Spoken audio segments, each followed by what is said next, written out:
Hello everyone, आप देख रहे हैं news of India. Light show भला किसे पसंद नहीं होता है। दुनिया के कई देशों में लाइट शो होते हैं, इंडिया में भी खूब सारे लाइट शो होते हैं और हो सकता है आपने देखा भी होगा। लेकिन मैं आपको गारंटी दे सकती हूँ कि आइसलैंड जैसा लाइट शो दुनिया में कहीं नहीं होता है। जानते हैं क्यों? क्योंकि लाइट शो खुद कुदरत यानी नेचर ऑर्गेनाइज करती है और इसे कहते हैं अरोरा बोरियालिस यानी कि नॉर्दर्न लाइट्स। आई होप अब आप समझ गए होंगे हम जिक्र किसका कर रहे हैं। ये नॉर्दर्न लाइट्स दुनिया के सबसे बड़े और खूबसूरत लाइट शो माने जाते हैं जो कि पोलर रीजन्स पर होते हैं। और ये खूबसूरत लाइट शो सैकड़ों सालों से हम इंसानों को हैरान कर रहे हैं, लुभाते रहे हैं।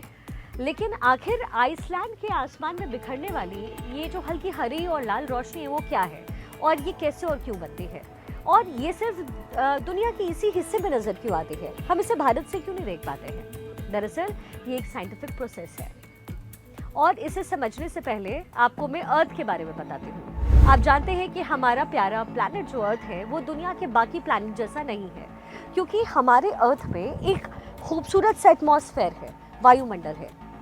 तरह तरह की गैसेस इसमें हैं और ऑक्सीजन जैसी इन्हीं गैसेस की वजह से हम और आप जिंदा हैं, सांस ले पा रहे हैं। इसी वायुमंडल की वजह से हमें अलग अलग मौसम दिखते हैं, कभी आंधी आती है, कभी बारिश होती है, तो कभी बर्फबारी होती है। और बस ये मान लीजिए कि ये जो नॉर्दर्न लाइट्स हैं वो भी इसी एटमॉस्फेयर की वजह से बनती है। हाँ, बस इनके चमकने की वजह थोड़ी सी अलग है। तो चलिए आज उसे डिकोड करते हैं। आप जानते हैं कि अर्थ की अपनी एक्सिस पर तेजी से घूमने की वजह से पृथ्वी के चारों ओर एक तरह के इलेक्ट्रोमैग्नेटिक वेव्स डेवलप होते हैं और ये जो मैग्नेटिक एरिया है, चुंबकीय क्षेत्र है, वो एक पोल से दूसरे पोल को ट्रैवल करता है, यानी नॉर्थ पोल से साउथ पोल की तरफ करंट की तरफ फ्लो करता है। ये नॉर्दर्न लाइट्स भी दरअसल इन्हीं पावरफुल मैग्नेटिक वेव की वजह से पैदा होते हैं। अब ये जो इलेक्ट्रोमैग्नेटिक वेव है ये क्या आप समझ गए? ये एक तरह का जियो मैग्नेटिक स्ट्रॉन्ग क्रिएट करता है। साइंटिफिक लैंग्वेज में इन्हें अल्फाविन वेव्स भी कहते हैं। होता दरअसल यहाँ ये है कि अब नॉर्दर्न लाइट्स कैसे बनती है इलेक्ट्रोमैग्नेटिक वेव से, वो समझिए। होता ये है कि जो सन है वो लगातार चारों तरफ अपनी एनर्जी रेडिएट करता है और ये जो एनर्जी, ये जो रोशनी, गर्मी जो हम फील करते हैं, जो किरणें आती हैं, वो दरअसल चार्ज पार्टिकल्स होती हैं, परमाणु होते हैं, छोटे छोटे एटम्स के बंडल्स होते हैं जो कि अर्थ की ओर आते हैं और हमें हीट और एनर्जी को रेडिएट करते हैं, हम तक पहुंचाते हैं। लेकिन कभी कभी होता यह है कि एटमॉस्फेयर में सोलर स्टॉर्म डेवलप होते हैं सन में, और जो सोलर आंधी है जिसे सोलर विंड कहते हैं, वो करती ये है कि ये जो सूरज से आने वाली छोटे छोटे पार्टिकल्स हैं, जो किरणें हैं, जो धूप लाते हैं हम तक, उन इलेक्ट्रॉन्स को हमारे एटमॉस्फेयर की तरफ पुश करते हैं, तेजी के साथ धकेलते हैं। और जब ये पार्टिकल जो कि ऑलरेडी अपने साथ हीट और एनर्जी लेकर आ रही होती है, चार्ज होती हैं, वो जब पृथ्वी के मैग्नेटिक फील्ड से टकराती हैं तो ये इलेक्ट्रॉन्स, ये जो चार्ज पार्टिकल्स हैं, वो गैसेस के संपर्क में आकर हमारी हरी रोशनी और लाल रोशनी में बदल जाती है और चमकने लगती है, जिन्हें हम नॉर्दर्न लाइट्स कहते हैं या फिर अरोरा बोरियालिस कहते हैं। कभी कभी होता यह है कि सन में सोलर स्टॉर्म चलते हैं और वहाँ बहुत मास स्केल में इलेक्ट्रॉन्स के बादल, क्लाउड निकलते हैं, तब इसे कोरोनल मासेस कहते हैं, यानी बड़ी संख्या में चार्ज पार्टिकल्स, इलेक्ट्रॉन जो है वो सोलर विंड के साथ अर्थ की तरफ आते हैं। तब होता ये है कि तब ये जो नॉर्दर्न लाइट्स हैं वो सिर्फ आइसलैंड में नहीं, ब्रिटेन के कई इलाकों में भी नजर आने लगते हैं, इनका एरिया बड़ा हो जाता है। अब बात करते हैं कि आखिर ये रोशनी हरे रंग की क्यों होती है। भाई ऐसा क्यों नहीं है कि नीले रंग, पीले रंग की हो, क्यों ऐसा है? तो इसका जवाब ये है कि जो लाइट्स है ऐसा नहीं है कि सिर्फ हरे रंग की होती है, ये नीले, बैगनी रंग, पीले रंग की भी हो सकती है, लेकिन यूजुअली ऐसा बहुत कम होता है। हमें ज़्यादातर हरे रंग ही नॉर्दर्न लाइट्स की में नज़र आती हैं, क्योंकि जो रंग भरने का काम होता है वो करती हैं हमारे एटमॉस्फेयर की गैसेस जो हमारे पास मौजूद है। और हरा रंग जो है वो पैदा होता है ऑक्सीजन की वजह से। ऑक्सीजन, चूँकि ऑक्सीजन के जो एटम्स होते हैं वो बहुत जल्दी टक्कर से चार्ज होते हैं जब सोलर विंड आते हैं उस समय में।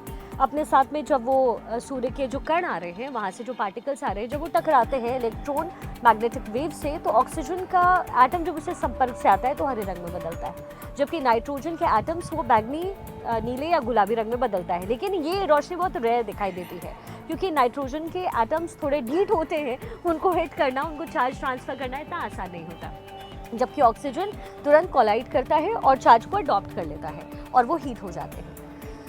तो इस घटना को हम नॉर्दर्न लाइट्स कहते हैं, यानी वो लाइट जो यूजुअली नॉर्थ पोल के आसपास नजर आते हैं। लेकिन यूरोप में इन्हें अरोरा बोरियालिस कहते हैं। ये नाम कहाँ से आया? इसकी कहानी भी दिलचस्प है।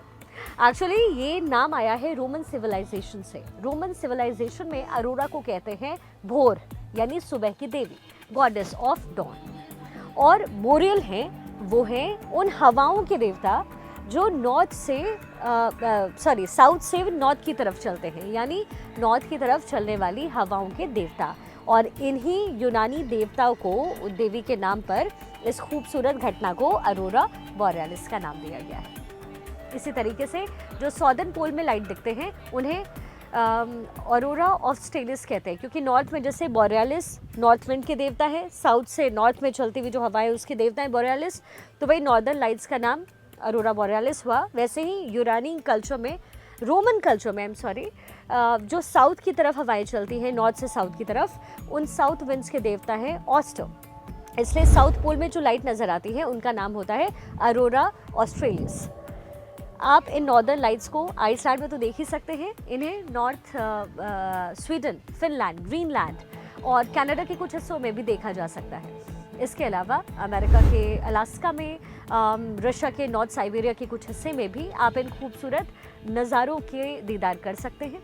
मेरा मन तो था कि आपको ये नॉर्दर्न लाइट में लाइव दिखाऊं, लेकिन दिक्कत ये है कि मैं यहाँ आई हूँ गर्मियों में, और ये जो नॉर्दर्न लाइट्स है वो यूजुअली दिखती है सर्दी में, जिस समय आप कुछ और देख नहीं सकते हैं। इसलिए कभी अगर आपको सिर्फ नॉर्दर्न लाइट देखनी हो, नेचर के इस खूबसूरत से लाइट शो को देखने का मन हो, तो आपको सर्दियों में आइसलैंड आना पड़ेगा। मैं तो गर्मी में आई हूँ, लेकिन सिर्फ अगर नॉर्दर्न लाइट देखनी है, बाकी नज़ारे नहीं देखने जो मैंने आपको दिखाए हैं, क्योंकि उस समय आइसलैंड पूरे के पूरे बर्फ़ से ढका हुआ होता है। ऑलमोस्ट मुझे अभी गर्मी के मौसम में यहाँ पर बहुत सारे रूट क्लोज मिले हैं।